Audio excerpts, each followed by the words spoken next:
Welcome, welcome, welcome into the space. Good afternoon. Good afternoon. We'll be beginning in just a few minutes. I'm happy to welcome you here. Why don't you let us know in the chat where you're coming in from? Welcome, welcome, welcome to the space. We'll begin in just a couple of minutes. Welcome, everyone. Hey, there she is. How you doing, Dr. Liz? I'm doing great. How are you doing, Dr. Gabby? I'm good. I'm good. Good We're to going hear. to give it a couple of minutes for folks, but welcome, welcome, welcome. Excellent. Welcome, everybody.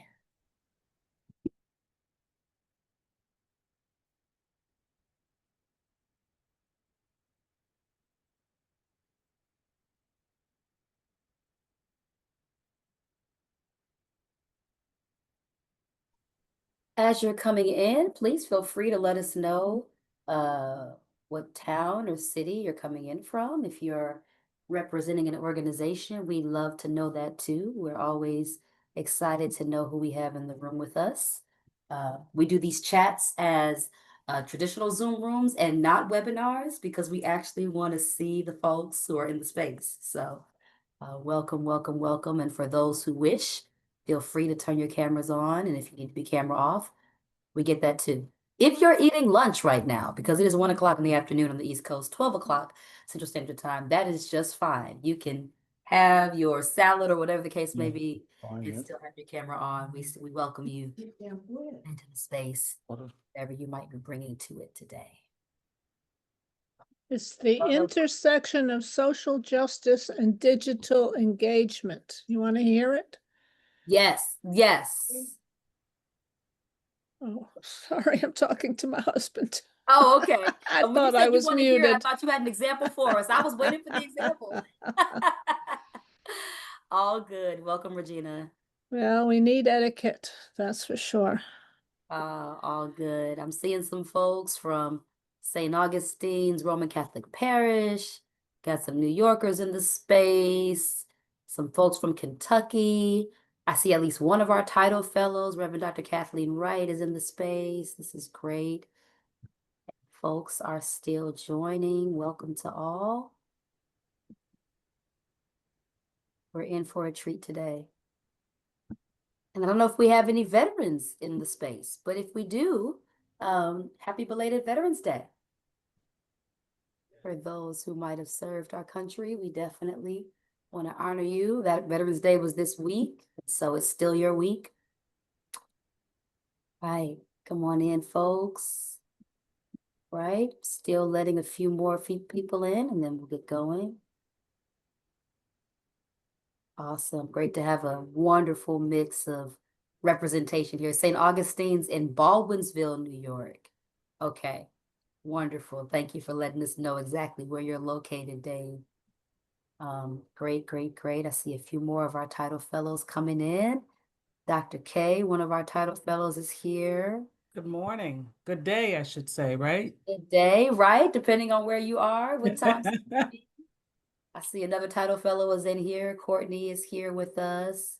Good to see them. Okay, great, great, great.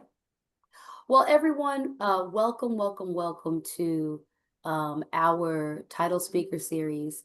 It is a joy to have you with us today. We do these conversations because we know that it matters for folks to be able to have community when looking to do the work of innovation. We truly believe at TIDEL that innovation work cannot be done in a siloed. And so even if you are the only person in your organization who's raising the red flag and saying, hey, stop before we go any further. We need to try to be creative here. We need to be innovative here. Even if you're the only person doing that, we hope that when you come to these conversations with TIDEL, you recognize that you're not alone. And there are other folks doing similar work in this space. David and I went to an event last night, a happy hour for a group of folks who work in higher education. And I was having a side conversation with someone and I was telling them that I work at TIDEL. And he was like, digital community, that doesn't make sense to me. Make that make sense. And I was like, well, Folks don't have to be in the same physical space to experience community and belonging and togetherness. And because so much of his work was rooted in physical connectivity, he wasn't being rude. He just really could not wrap his head around it.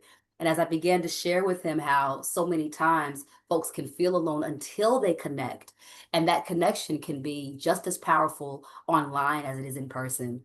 And the more he and I talked, the more he had his aha moment, the more he got it, and the more he was excited. And so we invite you.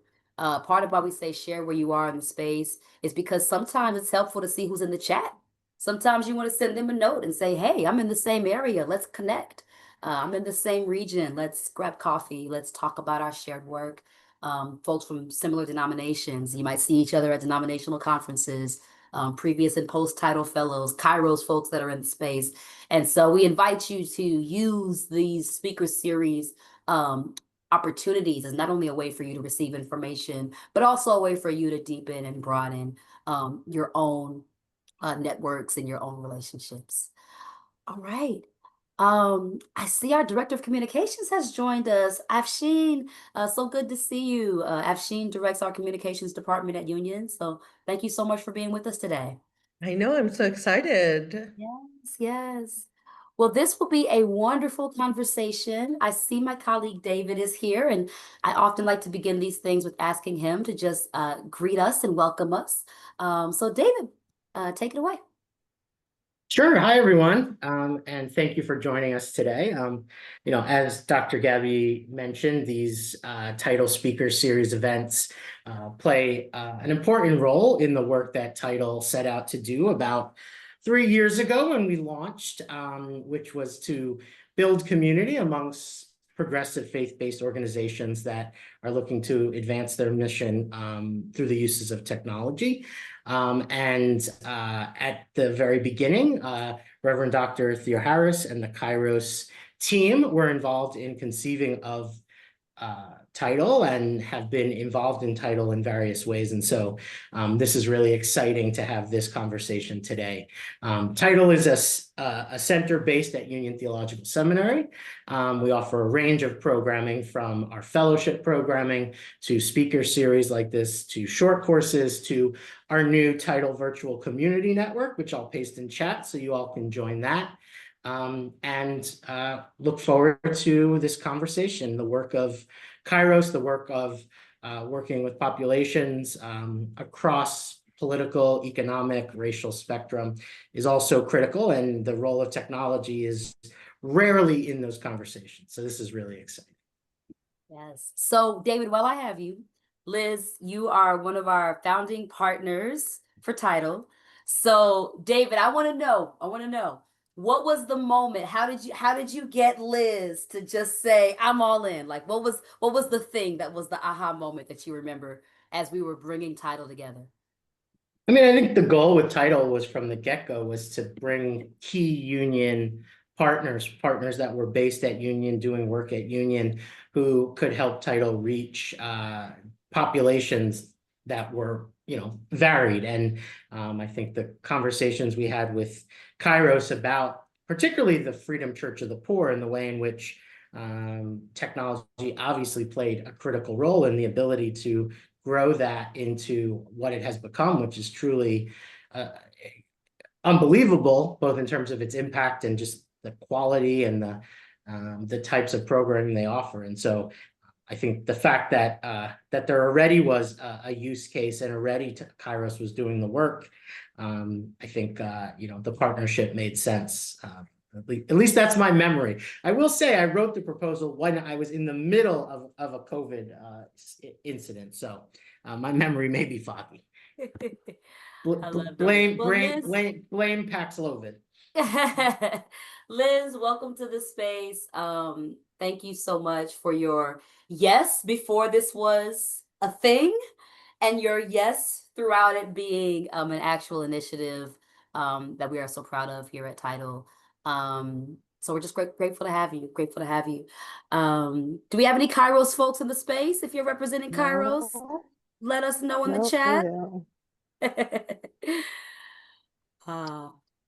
Okay. All right. Well, let me more formally introduce our guest who We say this often in my context that there are some who we present and not introduce because they need no introduction. And I would say that you are one of those folks. So let me present you. I think the folks in the space know who you are. But the Reverend Dr. Liz Theoharis, excuse me, is the director of the Kairos Center for Religions, Rights, and Social Justice at Union Theological Seminary and co-chair of the Poor People's Campaign, a national call for moral revival, with the Reverend Dr. William J. Barber II. She is an ordained minister in the Presbyterian Church, USA, and teaches at Union Theological Seminary. Reverend Dr. Theoharis is the editor of We Cry Justice, Reading the Bible with the Poor People's Campaign, as well as We Cry Freedom, which we will talk about today. She is also the author of Always With Us, What Jesus Really Said About the Poor, and the co-author of Revive Us Again. I'm going to invite everyone to mute if you are not muted, please, just to help us. You want to invite me to be co-host too? I'll take care of it. All right. Now, that's fine. Now, properly appointed, there's not that back ballot that. Give us 2 seconds to get everything situated, to make sure that everyone can hear well.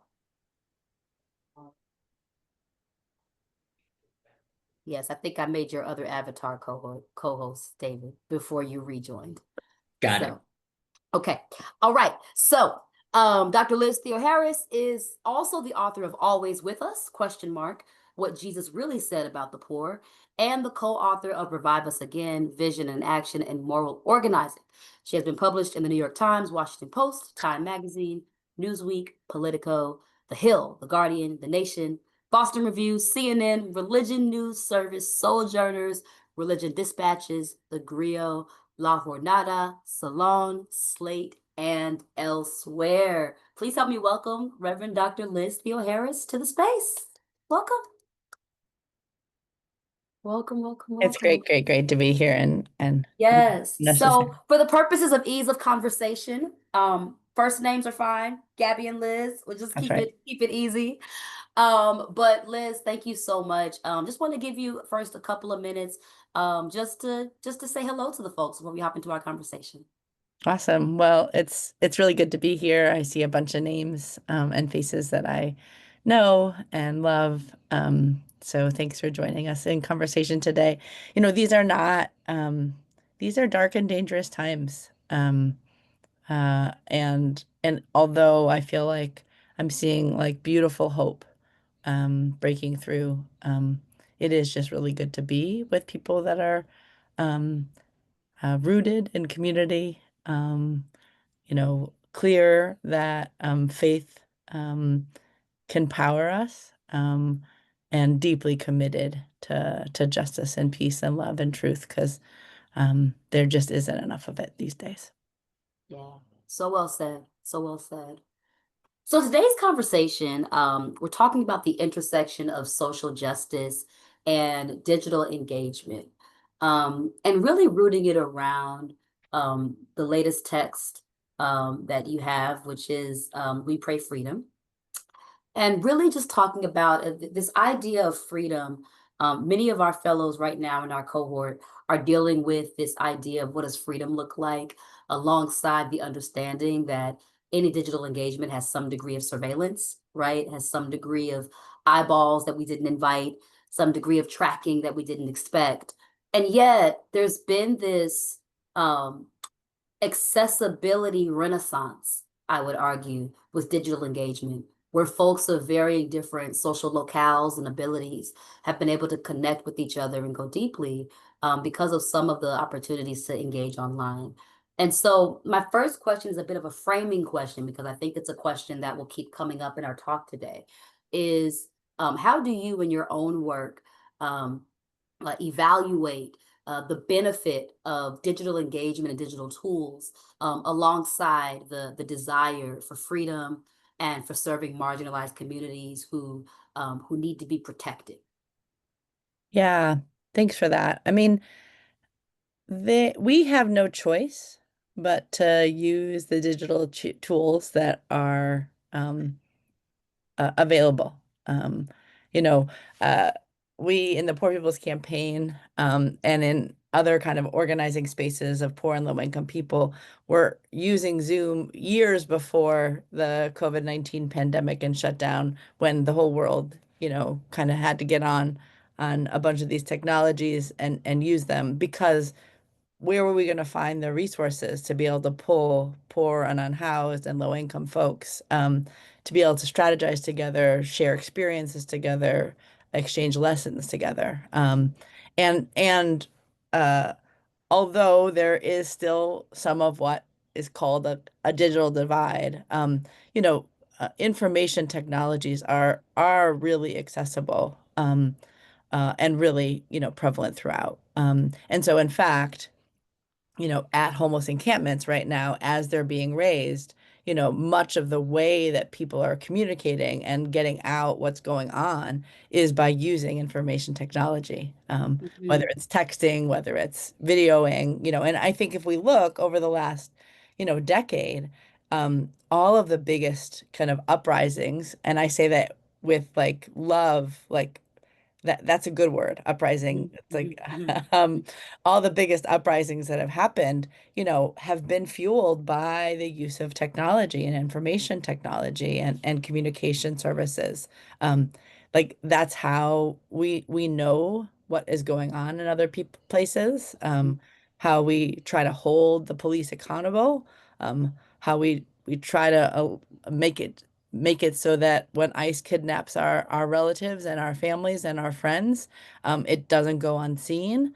How we see a solidarity with folks in Gaza and in Palestine. I mean, this is actually, really actually necessary, for some of the, narrative shift work, but just breaking isolation, Yeah. of different communities. And and I think that the reality around security and safety is that, like, it's another front of struggle. But if you're talking about poor and marginalized and low income communities, if you're talking about communities of color and heavily policed and criminalized communities, you're already talking about so many levels of security and safety concerns.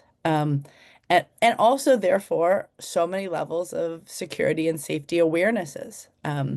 And so yes, uh, um, it's, the fact that these corporations can track everything and listen in and know everything, and in fact are actually, being used, to survey and control, so much, especially, amongst, poor and marginalized communities. I mean, that is true. Um, and and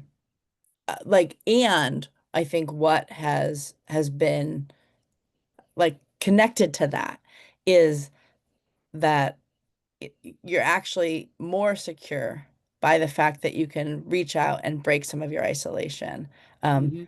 uh, and um, and and that you're not alone.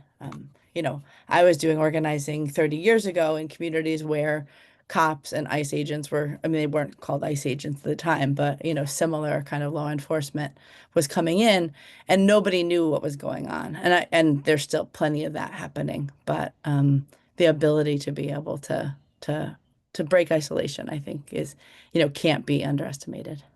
Yeah, yeah. So tech helping to break isolation. You talked about a narrative shift work, right? Can you talk to us a bit about We Pray Freedom and how you've kind of gathered these voices, for a bit of narrative shift work, I would argue. Yeah. So, I mean, so this is a book that's edited by myself and a colleague, Dr. Sharon Rebar. It's called We Pray Freedom: Liturgies and Rituals from the Freedom Church of the Poor. The Freedom Church of the Poor, as David was kind of saying in the beginning, in the introduction, um, uh, is an kind of online and in community, worshiping community.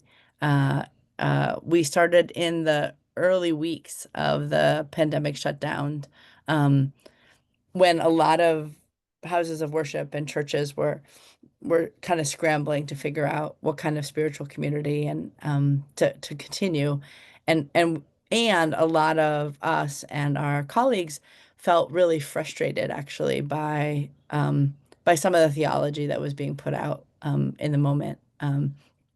So um, the Freedom Church of the Poor is a worshiping community. It has its roots in freedom struggle throughout history. I mean, there is a long-standing, idea around the Freedom Church.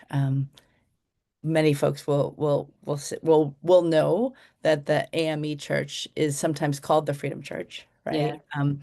Uh, and some of where the Freedom Church of the Poor comes from is particularly Dr. King's um, uh, talking about a poor people's campaign, talking about pulling together the issues of militarism and poverty and racism um, in the last years of his life. And he talked about how that would be, he said, a nonviolent, multiracial, intergenerational That's army right. of the poor, but also a new freedom church of Yeah. the poor. And so taking that, uh, I think, I mean, taking that legacy, we launched the Freedom Church of the Poor. And anyone here is welcome to worship with folks on Sunday evenings. It's actually an interreligious and sometimes not religious space. But and we meet at 6 p.m. Eastern time, 3 p.m. Pacific time. So out of that kind of space, and for the decades leading up to that, folks have been using ritual and song and prayer in really creative ways. And so the book we just published, it came out in September, so it's still kind of a baby. Um, Woo! is um, is a collection of 50 rituals, liturgies, songs, prayers, and the stories connected to them, like the communities that they're coming from, and they and it's from 80 contributors, and from a whole range of different kind of social movement organizations. Um, and in the book, it kind of situates each of the rituals, whether it's a Day of the Dead ritual and then showing people how to build their own Day of the Dead altar, since Yeah. we just celebrated. Yeah. 2 weeks Uh, ago, a week ago, something like Exactly. that. Exactly. Some folks that have built kind of a sister community to the Freedom Church called the Freedom Shul of the Poor, um, Hmm. have put together a Passover Haggadah, and have actually in person and online, used that Wow. to connect to some of the plagues of the world today. Um, I mean, so it's interfaith and multi-faith. There's a holy from the Hindu faith, the spring kind of Oh yeah. celebration of Yeah. life, fertility. But then there's also, what it looks like to do a longest night of the year, kind of a homeless Memorial Day ritual and service. Uh, and so we put them in a book. We also put and just launched a website, because these are all like their rituals and their Yeah. songs and their prayers. And Yeah. so also the way you experience them isn't just on paper, right? And it's not just in one particular place, it's throughout space and time. And so if folks are interested, I can put it in the chat in a second when I'm Yeah. not talking. WePrayFreedom.org, and there's just videos and songs and music and art, but that pulls together and kind of coalesces the experiences of poor and low income people struggling, and then and kind of praying for freedom with our kind of supplications, but also with our bodies and our feet and our hands. Yeah. Yeah. No, I mean it's such critical work, and we forget that websites are sites of digital engagement as well. That's right. Right? Like you just named all of the ways in which by accessing your website, the items that are within the book can kind of come to life even more, right? And allow for people to engage in varying ways. And you know, we had, of course, Liz knows this because this team was under Freedom Church of the Poor. But in our first cohort of fellows, we had a phenomenal fellows duo, Becca and Anna from the Kairos Center, who actually used AI technology to find ways to translate in real time the worship experience to multiple languages. And that was the scope of their TIDEL Fellowship program. And I think it was the relaunching in Kansas. Was it the what was the proper language of what occurred? We were commissioning a couple of rounds of grassroots community leaders to be kind of Freedom Church of the Poor ministers. And Yeah. commissioning folks and kind of commissioning them. It was hybrid, right? So it Mhm. was online and in person. And then folks are then kind of planting, launching, leading ministries that are online and in person in different poor communities across the country. Yeah. And so at this commissioning, this fellows team was able to bring this AI system that translate language in real time to several various languages so that folks who were experiencing this worship experience could hear it in their own language, right? I mean, that is such a powerful example of how when we understand what the needs are of our communities, we can go in search of tools that help us meet those needs, right? So one of the things that we talk about a lot at TIDEL is that we're not just, trying out tech for the purposes of trying out tech, but really we're looking to respond to social issues and social change problems and trying to see what tools out there exist and possibly exist for other sectors. So there's a lot of times where, for those of you who are joining us today, if you just put in, AI tools for churches, right? You may get a particular list, but if you take off the word churches and put AI tools for digital connections or engagement, sorry, the sun is bleeding through my screen. But if you would take off the word churches or take off the word congregations and just put AI tools for connection, right? Or digital apps for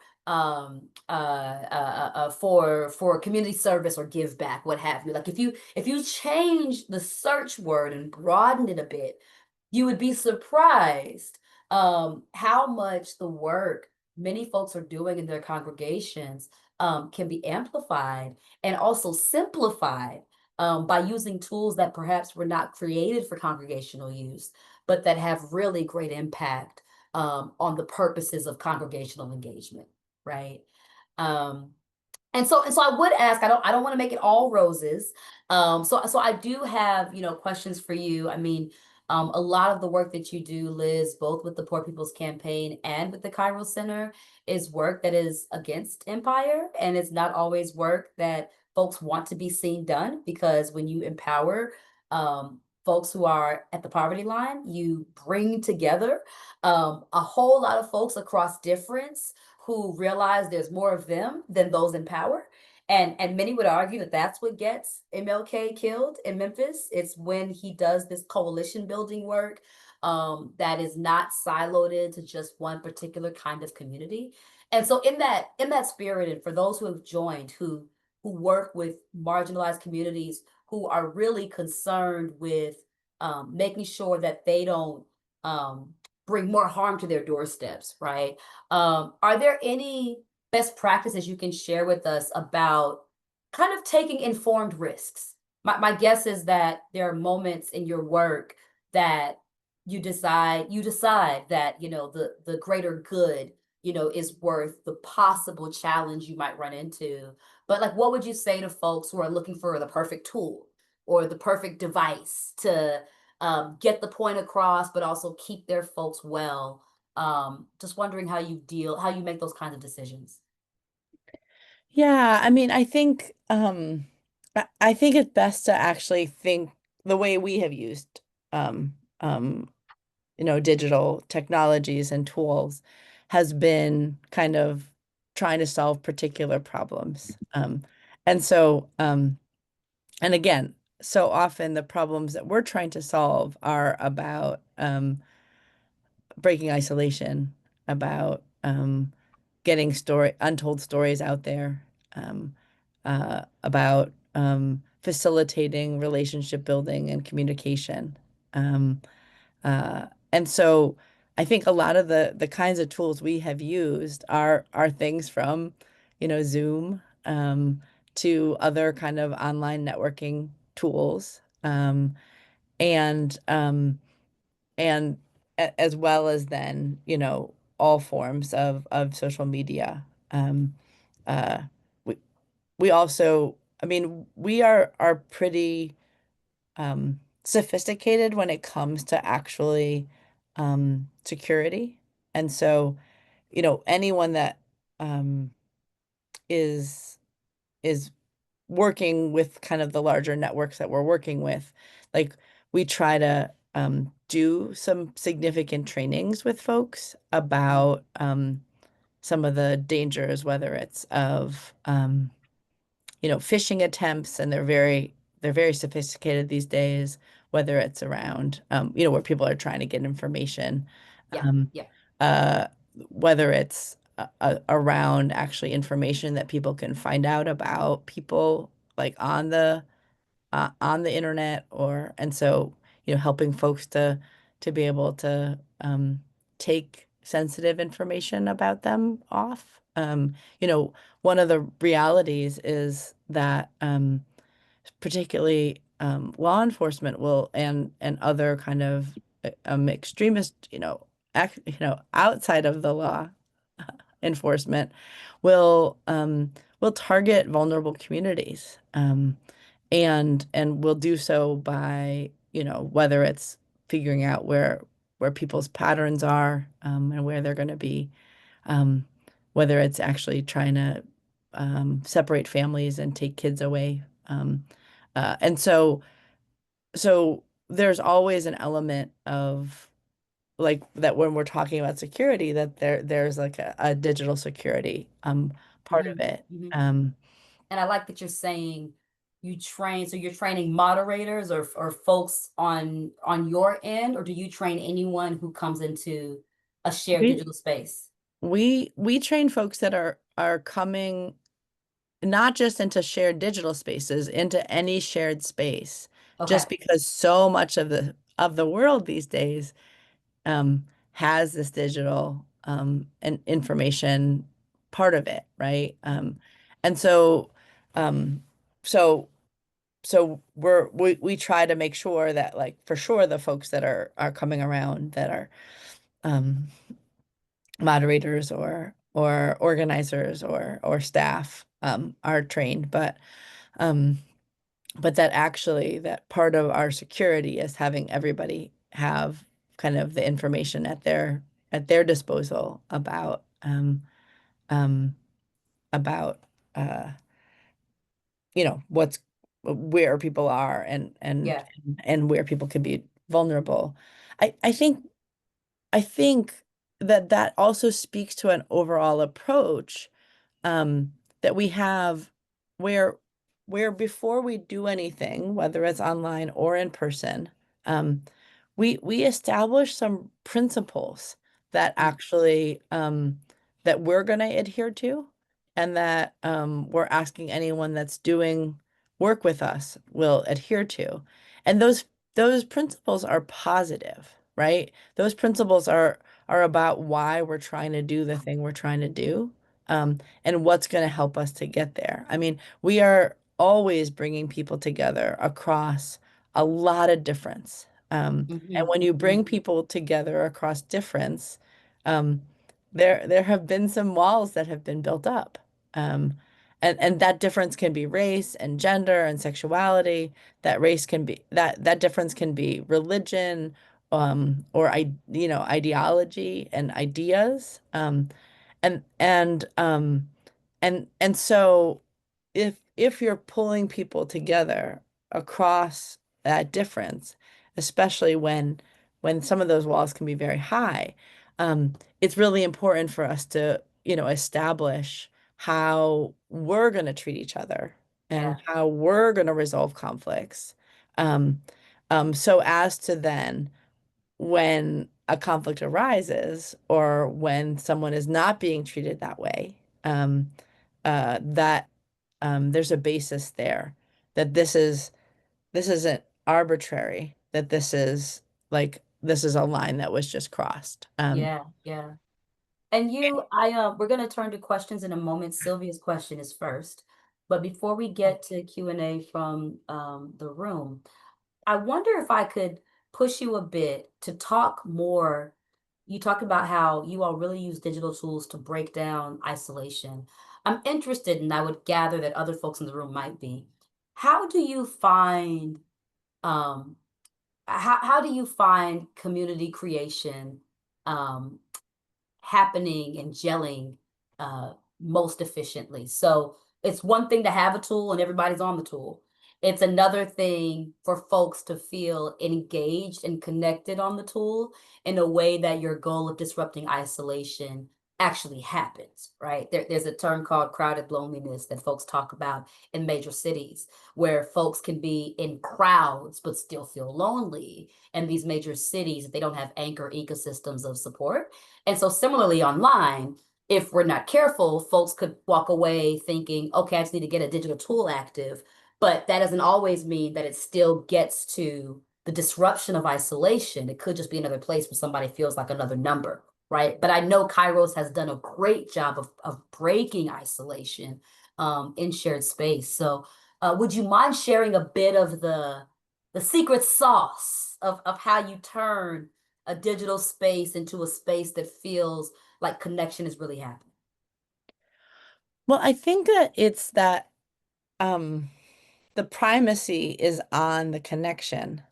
And so like the digital space is the tool to get there. It isn't the connection. Like the tool itself, right? right. Is not the connection. It's not the beloved community. It's not the coming together across the lines that divide. It might be a means to do that. But I think a lot of times in social justice work, because that's most of the work I do, Mhm. that folks are looking for like technical fixes to political problems. Um, and so you think that if you just had the perfect tool, or if you Right. just had like, the best administrative system, that would, actually do the work of building the kind of cross everything alliances when actually that's the work. The tools are there to amplify, to assist, Mhm. um, and that's similar to how we use any communication or any information tools. Yeah. They're just that. They're tools. They're not the work. And if we start to believe that, uh, so that is the community building, or that is the Yes. social justice um, rising, or that is the advocacy or activism that we're doing. Again, I do not take away from the fact that gathering a lot of names on a petition is better facilitated through technology. I that's 100% the case. Having a text to join like really makes it easier than having Yeah. to just go to every person that's at a gathering and asking them to individually join. Like it can facilitate, but it's Right. not the work. And so it amplifies It it amplifies. you Yeah. know, it shines a magnifying glass on the work. Yeah. Yeah. But I it's appreciate not, if you. you can't magnify nothing, you Yeah. have to magnify something. You can't Yeah. amplify like nothing. You have to amplify something. And so it's not an excuse. It's not like a, I'm gonna put this in. Yeah. It's a how do I use this because these are the best tools at my disposal. And if I could actually make a theological point about this, Of course. is that okay? Yeah. So early on in the work, we were using the internet and other kind of information technology to really build these different networks of poor people's groups. I mean, this is like as far back as the middle 90s before there really was a World Wide Web, right? Wow. And we would actually study the Bible. And in the case of some of us, like myself, who's Christian, looking at the Roman roads that were the infrastructure that the Jesus movement kind of spreads on. Um, uh, but like the movement had to spread. Um, Yeah. but it was facilitated by kind of the infrastructure and road system that the Roman Empire had developed. And we used to make this analogy to like these poor people who were kind of using an infrastructure that had originally been developed by actually the U.S. military. Mm. But to be able to connect ourselves and find ourselves and especially amongst those of us that were Christian, like we were just like, oh, this is an interesting thing. Like here we are using like the equivalent of the Roman roads to like spread our world out to the world, our word out to the world. Just like the early Christians were doing. But like to see actually again that you can take whatever tools are at your disposal and Mhm. and use them for what for the work of justice, for the work of freedom, for the work of ending poverty. Uh but instead, like, it's the work isn't the fact that there's roads. The work Right. isn't that there's an internet to be on. The work isn't Right. Right. that there's AI and chat GPT. It's like, can you use it in the service of It's how do you use it? And of that, and I appreciate you going down this path with me because for me, it's always critical to remind folks, some folks think that using tech or digital engagement is the easy way out. Like we're not actually working or we're not actually having to build anything of substance if we use the digital route versus the in-person route. But the reality is the same brilliance and intention that must be brought to physical space must also be brought to digital space. And sometimes it's different skill sets. Some folks can build a phenomenal community online because they've tapped into what folks require in a digital space, and vice versa for in-person spaces. And I would also echo your point, right? There's got to be something there. I would challenge folks who are in this meeting and folks who will join and watch later. I would challenge folks to remember that our digital spaces are what we make them. And so if we want to disrupt isolation, then we've got to be willing to put some sweat equity into it and be present. We've got to be willing to toggle the space and invite people in. Because the reality is, it takes some degree of labor. It's just not labor in person. But somebody's still laboring over a digital space to make it hospitable. Let's turn to our questions. I'm going to go in the order that they have come up. So the first is going to be Sylvia. Then we'll move to Dr. Karen, and then we'll move to Dr. Wright. Sylvia, would you like to unmute to share your question? Otherwise, I can echo it from the chat. Sure, I can ask my question. I thank you very much for the opportunity to listen to this conversation. My concern is about how we use these tools and protect those who are active in them against all the dark sides, the doxing, the harassment, the hate speech. How do you respond to that? How do you deal with that? Thank you.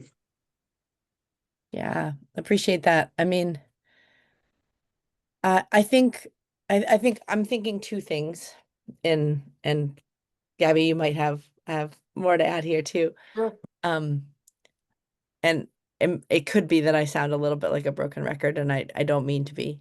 But I think the hate speech and the doxing and the harassment are happening in so many ways in our world. Um, uh, and so definitely in social media and I mean, I feel like you use the word dark, and it makes me think about the dark web and just like this kind of black hole of, just lies and hate, that can actually be trapping a lot of people these days. Uh, and I think it's just kind of a reflection of the world that we're living in right now, just in general. And it's the technology didn't necessarily create any of that dark side. It's that racism and sexism and violence, and the kind of division of our world, um, is just kind of reflected in then the ways that then people are using digital tools and the digital world to to be so hurtful. And so the reason I say that is that I don't know that it's the technology and the digital world that is to blame. And so therefore, I think that the solution has to be about changing the world, to be a place of peace and love and truth and light. Um, uh, and so I think, given that, um, I think the way we respond to the ways that of the harassment and the doxing and the hate speech, um, is by seeing it in its larger frame, um, and what's it going to take to move away from hate and move towards love, which does not mean like that. I think sometimes that sounds like then we're all going to hold hands and we're going to sing Kumbaya and we're all going to get along and it's going to be easy, and it's like if that's not how it works. I think we all know that. I surely know that. In fact, I get really frustrated by the number of people that want us just to say, can't we all just get along? Because it's not that easy. But it's also like the work we have to do. And so like, the work of spreading love and beloved community, and peace and justice. So I think that on the one hand, uh, we have to have a positive vision of the world we're trying to live in. And that positive vision has to have some principles and, uh, you know, kind of ground rules to it.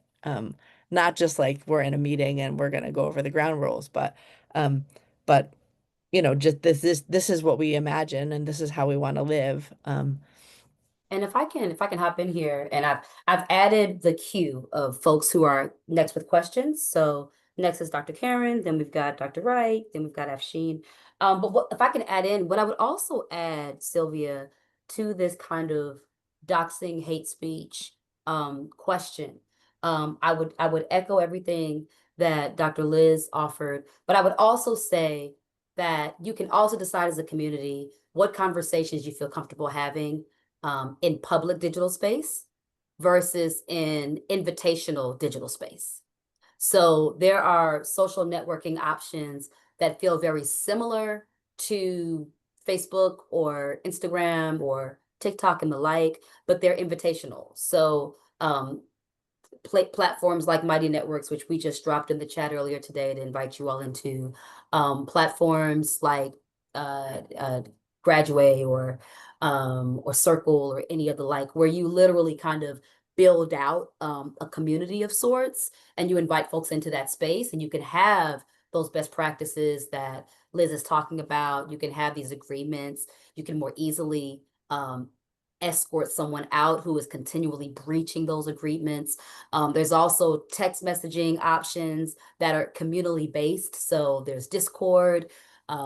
There's some folks just use straight up WhatsApp, but there are other ways to kind of build out community without being completely visible to any and everyone that's just trolling certain keywords and choosing to harm those who are talking about certain issues. And so I think that's also something to keep in mind of just if there are certain things that you just need private but accessible, there are networking opportunities for you to create that. Okay, so I'm looking at the chat. So I want to ask Dr. Karen to share her question, and we'll keep going in that order. Sure. Thank you, Dr. Gabby, because your response, I think, is getting to, in the previous discussion, the question is kind of getting to where I was thinking in terms of when I think, if I'm understanding, there's so many issues, right? There's so many, it's so broad, it's so deep. And thinking how you're informed by the Poor People's Campaign and what that means. Remember, some said Dr. King was killed because he went too far. Stay in your lane. So my question has to do with how do you or who decides, what are the issues and how do you support people who, may not fit into that or that you may not be able to address, and how do you usher them to the pathways that might be more in line with what's important to them without dismissing them, without being dismissive, because sometimes that generates the other crap, if you will, they didn't want me, so the anger and all that boils back up. So that's where my question is. We can't be all things to all people, but we also want to honor and respect that those issues are just as important to that group of people. So how do you manage that digitally? And so Dr. Gabby gave some insight to that, and who decides? Who's pushing the button? I mean, I think for the work that I do, the principles are that the world's problem are so vast and big that it needs a big solution. And that a big solution in terms of when looking at history is a social movement, and that successful social movements have to be led by those that are most impacted, and they have to be open to everyone. And so in the work we do, who makes the decisions are the folks that are most impacted by the problems that folk are trying to solve. And we have found that actually a kind of lifting from the bottom approach, everybody rises. And so I'm not saying that um, that everyone feels included. Um, I think it's very clear from the divisive politics of our moment in the country that people do not feel included. Um, uh, uh, Probably people that have more in common than they can tell don't, feel like you have to rob Peter to pay Paul, or, you have to fight over this bone, when we kind of pay no attention to the stack of bones behind this other curtain over here, right? So I'm not saying that this is how it feels, but but but but also it is true that if we lift from the bottom up and not from the top up or top down or middle up even or middle down, that you have the chance for like for everybody's lives and experiences to be better. And so I'm not imposing that those principles on others, but who gets to make the decisions in the work that I'm a part of are, and it usually means folks that are the most marginalized by race, by religion, by income, by gender, by sexuality, right? And but that's also where having like a bigger set of principles that we're trying to achieve, a bigger vision, a vision of everybody in, nobody out, and what that looks like. Yeah. That I think that's, but it's like, you know, it feels like an insufficient answer to like what a beautiful question I that you will say we everybody is aware we're not gonna solve all the world's problems in this 1 hour. So, but it is, you help us with showing us how you think, right? It's kind of like show me your math, right? I don't just want the answer. I want to see how you got there. And I think, Liz, you're helping us see the math, the how we get to make certain calls and certain decisions so that folks who are in this space today can show the math to their own colleagues and make decisions in their networks as well. Dr. Wright, please ask your question. Good afternoon, everyone. Thank you, Dr. Gabby, for the invitation, and David, great to be in company with you. Dr. Liz, I want to commend you for the work that you do. It's not an easy work, and I appreciate the grace that you are so careful to extend as you're giving your responses to the questions. And because I know that, you know, that is an intentional head and heart work. Dr. Gabby, I appreciate the way that you respond to her responses, because there's a certain amount of head and heart work that goes in that grace. I'm a little more straightforward.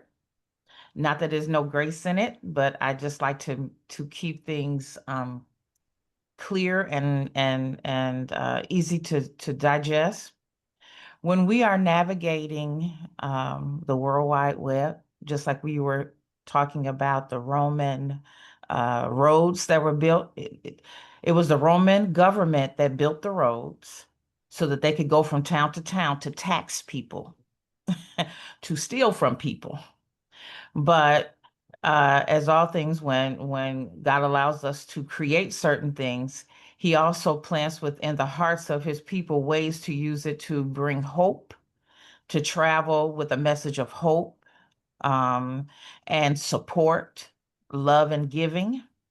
And so when you have that type of a mindset that you want your space to be, when you want your space to be a loving space, a supportive space, a space to learn how to navigate new things like technology, then we have to be intentional about being in spaces and places that promote those types of things. The World Wide Web is no different than your neighborhood or your home. You don't Dr. Wright, let me invite ask you, people do you have into a your question? home. Dr. Wright, do you have a question? So what I'm saying is, so the question is how specifically are you helping people to navigate in safety? Because you talked about safety, navigate the spaces that they go to on the World Wide Web. The world is open, but you don't need to go to every place in the world. So how do you help them to navigate the places that they go, that they will be places that will bless them and not harm them? Let me just say it like that. Thank you so much. Let me, Dr. Liz, before you respond to that, there's a question of similar value in the chat from Cindy about can you make folks aware of good websites and YouTube channels that are promoting hope for healing, speaking for the poor. There's also a question in the chat from Dr. Colleen Burchett about what are the ways that digital tech can help to bring people who are doing progressive and social justice work together. So that whole triad of those three questions, I'm going to build those into your final remarks. So we're going to hold that so we can get this last question asked from Afshin and bring it all together. Yeah, I'm sorry to give you such a tough challenge. 4 questions to answer at once. My All right, apologies. they're related. Go ahead.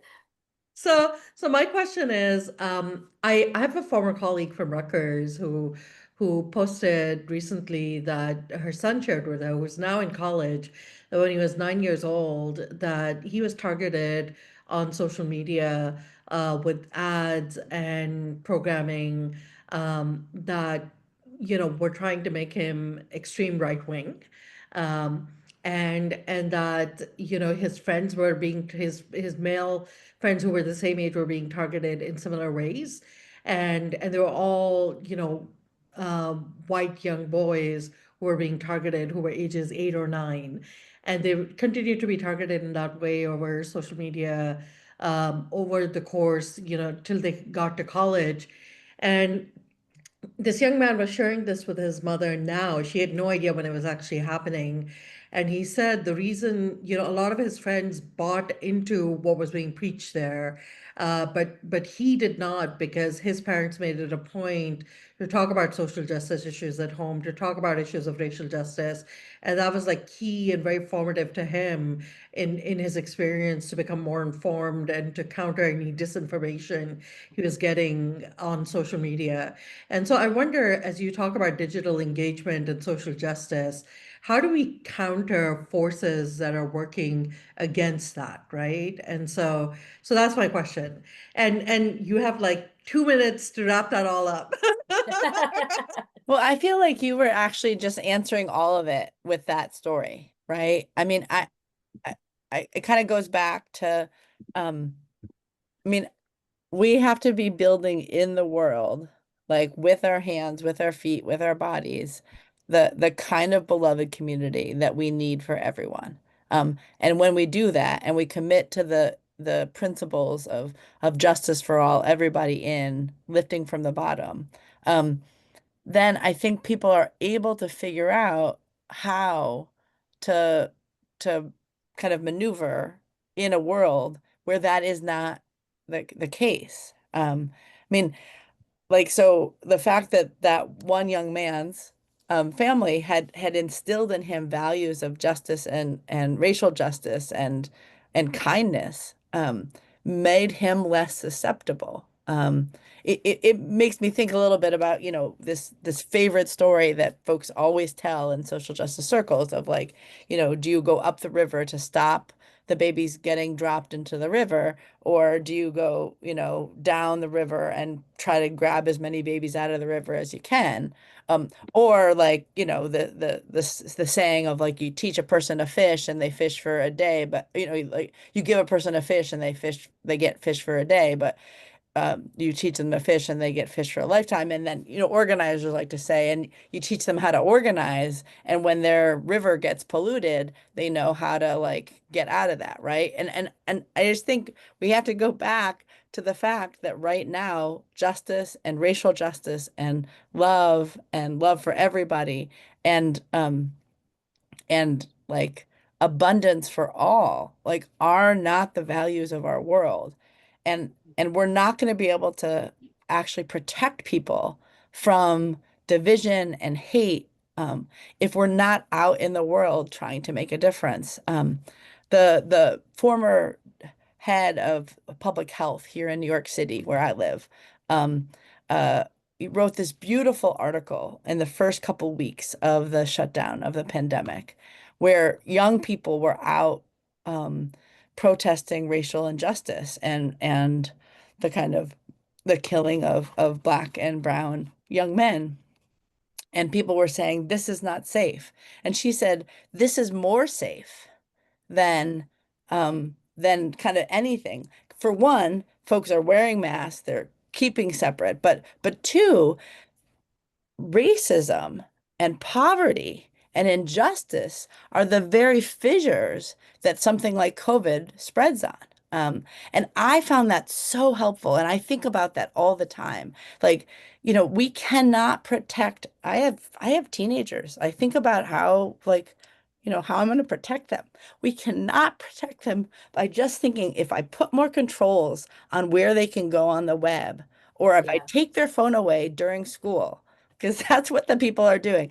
That is not gonna, I mean, fine, do it, don't do it. I have plenty of comments on that. But that's not gonna protect them. Build the world, like call people to the streets, like pull people together across the lines that divide us. And then we won't go there. And it will fall on you know, on ground that is rocky, and it won't take root because we will reject it. And I think, I know I'm getting passionate about this, but to me, like, again, there's not a technical fix to a political problem. The political problem of our world right now is division and hate and lies and deep inequality and injustice. And we have to cut that off at the pass. Like, we have to do something about that. And then build the kinds of principles and structures that have that happening all the time. And then if we just think that we can make these rules, and that it'll work, we won't be safe. But our safety, our security is in, actually building a world where everyone can thrive and not just barely survive. Yeah. We are at time, but I want to honor the last question, which we can do. I think we can get out of here in 2 minutes if we do this. Where do you send folks? Where are the helpful spaces online? Who are the organizations that you co-labor with? The people in the chat want to know, where can they go? In addition to Kairos and TIDEL and Union, where can they go? I mean, the numbers are so many. There's just so much beautiful work, and I feel like, unfortunately, so much of the best stuff that's happening is just happening in like little corners here and there. Yeah.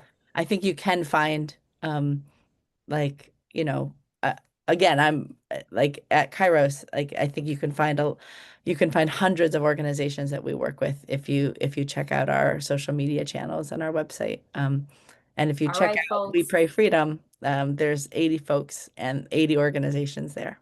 Yeah. Thank you so much, Liz. Thank you for hanging a bit behind with us. Everyone, we welcome your ongoing relationship to this work. Join our new Mighty Networks chat, be a part of the conversation. Follow Dr. Liz, follow Kairos, follow TIDEL, follow Union. Thank you for being with us. And this conversation will appear again on our YouTube page in a few days. Take care.